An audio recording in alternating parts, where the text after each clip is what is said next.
తన తాతల కాలం నుండి వస్తున్న వ్యవసాయ భూమి తన తండ్రి పేరిట రిజిస్ట్రేషన్ చేసుకోవడం కోసం ఏడాది నుండి కార్యాలయాల చుట్టూ తిరిగినా రిజిస్ట్రేషన్ కావడం లేదని నంగునూరు గ్రామానికి చెందిన రైతు ప్రజావాణి కార్యక్రమంలో దరఖాస్తు సమర్పించాడు. వారసత్వంగా వస్తున్న ఆస్తి మిగతా ఇద్దరి వారసులకు రిజిస్ట్రేషన్ కావడం జరిగిందని, కానీ తనకు రిజిస్ట్రేషన్ కాలేదని వాపోయారు. భూమిపై కబ్జాకు ఉన్నప్పటికీ రిజిస్ట్రేషన్ చేయడంలో రెవెన్యూ అధికారులు స్పందించడం లేదని, ఇప్పటికైనా ఉన్నతాధికారులు స్పందించి తమ సమస్యను వెంటనే పరిష్కరించాలని వేడుకున్నారు.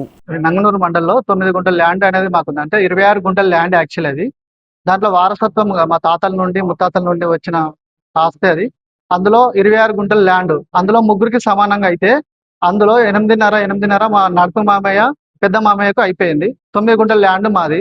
అది గతంలో ఉన్న ప్రభుత్వం కూడా ఎన్నో దరఖాస్తులు చేసుకున్నాం, కానీ మా దరఖాస్తును ఎవరు పట్టించుకున్న నాదులు లేరు. అయితే ఇప్పుడు మా బాధన ఈ ప్రభుత్వం వచ్చినాక, కాంగ్రెస్ ప్రభుత్వం వచ్చినాకనైనా ఇప్పటికైనా మా సమస్య నెరవేరుతుందని మేము ఆశిస్తున్నాము. తక్షణమే ఉన్నత అధికారులు మా ల్యాండ్ కార్డుకు వచ్చి ఇది ఏంది ఏం కథ పరిశీలించి మాకు న్యాయం చేయగలరని కోరుచున్నాం. 9 గుంటలే ల్యాండ్, అది రోడ్డుకు ఆనుకొని ఉంటుంది. దానికి ఇది 1 ఎకరం 4